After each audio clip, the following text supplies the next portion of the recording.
En cette fin d'année 2012, il était intéressant de faire le point sur la récolte du muscadet dans le vignoble nantais. La bonne surprise vient de sa qualité qui, selon les professionnels, devrait combler tous les espoirs. La mauvaise, c'est la quantité récoltée.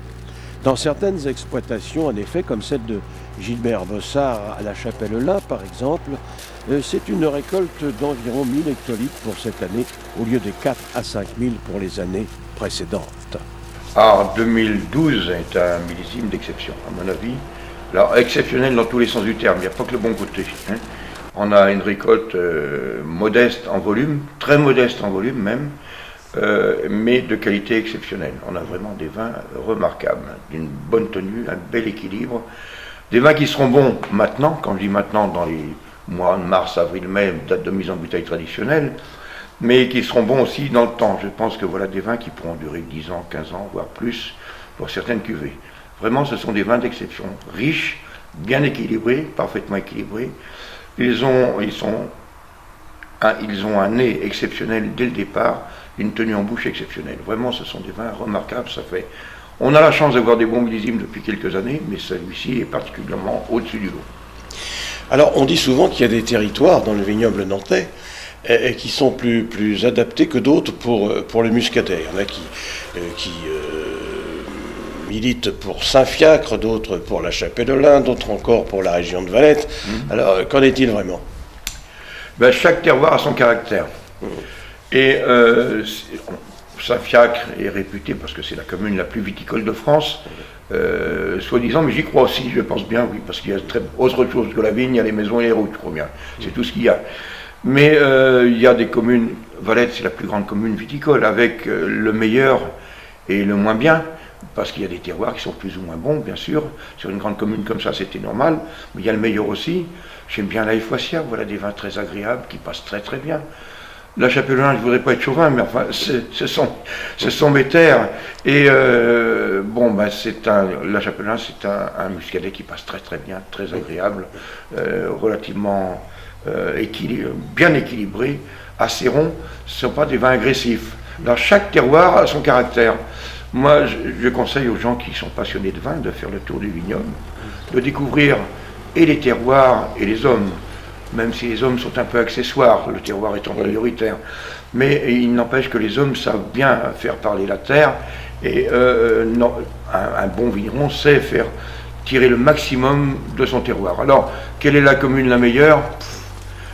En fonction des années, ce ne sont pas toujours les mêmes, en fonction des millésimes. Et puis je pense qu'elles sont toutes bonnes. Si la vigne dure ici depuis des siècles, ça n'est pas par hasard. Si les terrains n'avaient pas été bons, il est évident qu'il n'y aurait plus de vigne. Alors cela dit, Gilbert Bossard, on arrache quand même. Alors quel est l'avenir du muscadet ? Il semblerait qu'il y ait des problèmes, c'est pas votre avis ? Alors, le marché actuel est épouvantable. On a par exemple une très grande propriété qui vient d'arrêter, qui arrête. Ça nous fait plus de 100 hectares de vignes qui vont s'arracher. Qu'est-ce qu'il va y avoir à la place ? Dans certains secteurs, puisque c'est sur un secteur où les maraîchers sont très présents, je pense que ces terrains-là vont être pris par des maraîchers. Puis après, pour le reste, on a quelques céréaliers qui viennent mettre un peu de blé, mais du blé derrière les vignes, c'est pas l'idéal non plus. Du blé noir. Allons-nous devenir la capitale du blé noir ? Je ne sais pas, nous sommes en Bretagne, à la limite. Il n'y a pas de raison que le blé noir ne pousse pas là. Mais enfin bon, il y a certainement mieux à faire. Moi, je pense qu'il y aurait plutôt à travailler pour sauver le vignoble. C'est la première des choses. Alors, si ce vignoble s'en va, j'allais dire à volo, c'est tout simplement parce qu'il y a un défaut de gestion.